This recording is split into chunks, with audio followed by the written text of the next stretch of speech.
Well. It has sure been a while since I have filmed a video like this. Do I feel bad about it? Yes. Have I been overthinking it? Yes. Are we gonna change it? That is exactly what we are doing right now. And I feel like the topic of this video is kind of perfect. I actually don't know what I'm gonna call this video, but I have pulled together 5 pieces of advice / reminders that I think we all need to hear when we're kind of just starting out on something or feeling like we're a little bit stuck in a rut. You guys know me, I'm gonna get stuck straight into the video, otherwise I'm gonna be sitting here just rambling away. However, I just want to preface this by saying this advice or these reminders are useful for any area. It's not just related to health and fitness.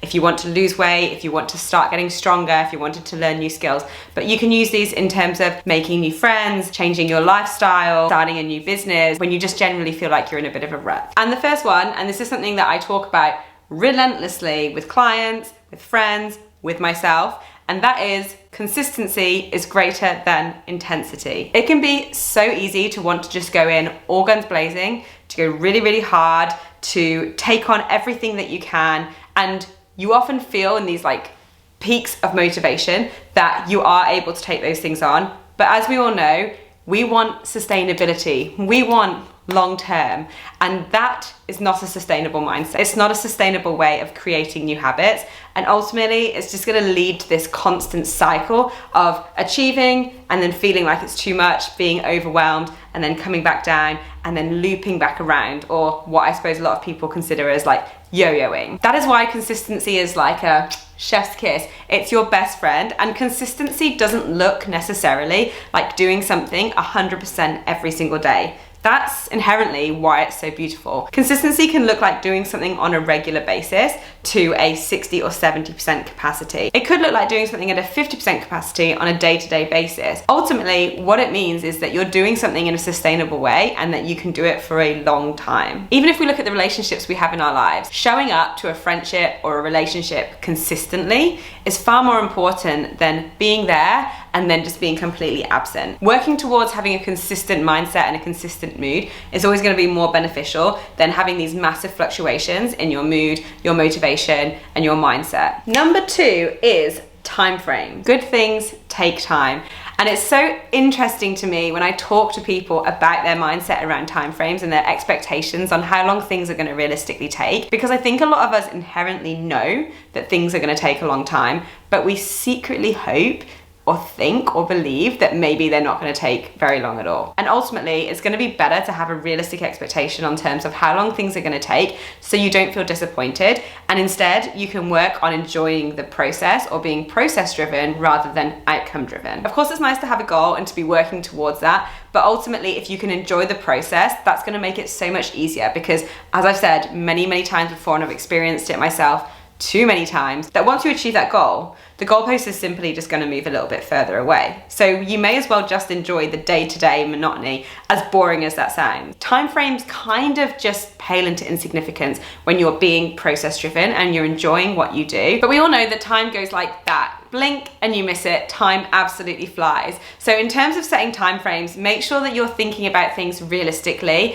setting your expectations and managing expectations, but also trying to focus more on the process and the day-to-day and finding enjoyment in that, rather than just being outcome driven and waiting to achieve that goal. Because like I say, once you achieve it, it's just gonna move further away. All right, number 3 is forgetting the bigger picture. This is something that I talk about all the time until I am blue in the face. It's so easy to just focus on all the little details. And while, yes, details can be important, in the beginning, when you're just starting out, you simply want to just get that ball rolling. And it's so easy to focus on the details and let that absolutely paralyze you into doing nothing and taking no action.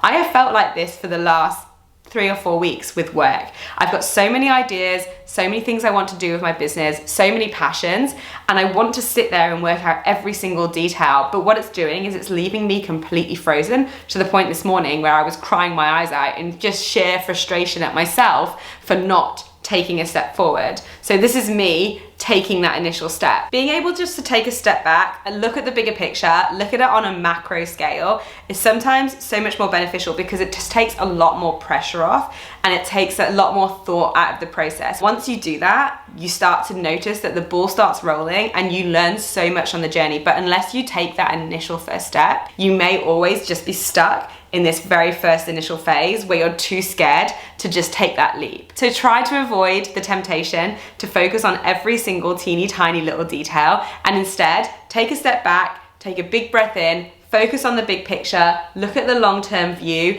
and just take one step in the right direction, no matter how small it is. Number 4, we're talking about comparison. You will have heard me bang on about this so much, but it is so important because it cripples people. It is such a pointless pursuit, but also it kind of gives you this weird dopamine fix. But also, I'm not just referring to comparing yourself to others, but also comparing yourself to yourself. I had a conversation with a client earlier today and we were talking about the fact that when you've been somewhere in terms of your fitness or your health, and for some reason you've had to take a step back and then you go back, it's so easy to fall into this trap of going, I used to be able to do this easily. I used to be so much stronger than this. I used to weigh this. I used to be able to do that. But what is the use in that? What would be so much more beneficial is to try and reframe that thinking. And this is something that I've had to really work on in terms of when I've been injured and I've had to take a step back for sometimes months and months. There was a time where I couldn't train properly for about 8 months.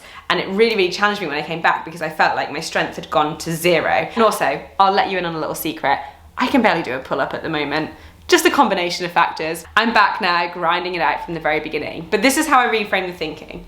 It gives you an opportunity, instead of beating yourself up saying, I used to be able to do this, I used to be so much stronger, to say to yourself, awesome, this is exciting. I get to learn this all again. I get to be a beginner again. I get to nail my form. I get to be able to enjoy the process of making progress, seeing those wins. It's exciting. Not only that, but you're always gonna have additional knowledge that you didn't have last time that's gonna benefit you in this situation. So for example, if you had lost weight in the past, gained a little bit of weight, and now you were trying to lose weight again, you're going to know in the past what worked for you, what didn't work for you, and what's gonna be the most beneficial way forward. So then you can take this information and make the new situation the most optimal that you can. It's almost like a win-win. But like I said, not only are we not comparing to ourselves, but we're not going to compare to others.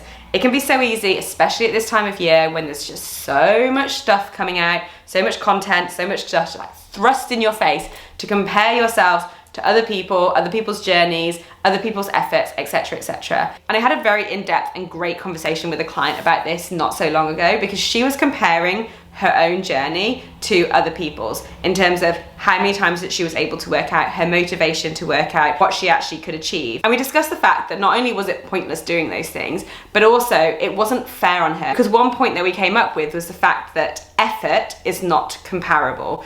Outcomes potentially are comparable in terms of this person can do X and I can't do X, but the amount of effort that you have to put in to work towards that goal is not comparable.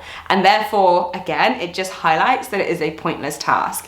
It's very easy to say, it's much harder to do, but we all know the ways that we can avoid comparison. A big one is be mindful of what you're consuming. Obviously, the big one being social media. Tune into the stuff that you're digesting, and if you walk away from content and you feel negative about yourself or your abilities in some way, even if it's someone that you like, even if it's me, just unfollow. You don't have to do it permanently, but even if it's just a temporary step back, I promise you it will make the world of difference. It changed my life. The other thing is curating your social media feed. So spend time looking at things that you want the algorithm to push to you. For example, on my Instagram feed, if I was to go to my explore page, it's basically all mountains, quotes, animals, and baking, and sometimes a little bit of nail art. I specifically spend time looking at these things so that Instagram will show me more of it because that's what I want to see. And I don't really follow any health and fitness accounts unless they're people that I actually know. And even then, sometimes I don't follow them because I don't want to fall into this trap of comparison, especially in times where I'm already feeling a little bit fragile, kind of like I was this morning. It may feel weird to unfollow a friend or someone that you really like, but again, it's about focusing on fitting your own oxygen mask before you help others and making sure that you're prioritizing yourself, even if it's just a temporary thing. And that brings us to number 5, and that is do not neglect your mental health and your connections. It can be so easy to get super caught up in health and fitness, in building business, in constantly making progress, in driving yourself forward, in being the best person you can be, that all the other stuff, like looking after your brain and making sure that you feel like you're living a life that you want to and you're feeling happy and content, goes by the wayside. One gigantic thing that changed my life, that is a huge focus on my work for 2024, something that I often see missing in society that makes such a big impact to people's general health, their lives, and their mental health as well, is connection and community. Feeling like you have people around you that can support you and that you actually have time to put energy into developing those connections and those relationships. Mental health and connection go hand in hand, and they are both extremely important. So don't forget to make sure that you're focusing not only on your physical health, but your mental health. You need to have rest sometimes, and you also need to fill your own cup so that you have the energy to be able to sustain things for a long time and be the best person that you can be going forwards. It's a tough world out there, guys, so don't make it any tougher on yourselves, and make sure that you're prioritizing yourself and looking after not only your body, but your brain as well. And that is it. Here we are. We did it together. We did the first video of 2024. We're kicking goals. We're kicking goals. I'm gonna sign off because it's already getting dark. Short nights in winter definitely make it harder for filming, but it's okay. We're gonna make it work. I hope you guys enjoyed this video. If you have any more points to add, I would love to hear them, so throw them down below. I have lots of exciting things planned for 2024, a big focus on community, a big focus on making connections, and a big focus on the outdoors. If you follow me on Instagram, you'll know I'm obsessed. It's where my heart is at. Thank you so much for all your support in 2023. It honestly means more than you could ever know, and I feel like I'm getting emotional, but I just want to say, honestly, thank you.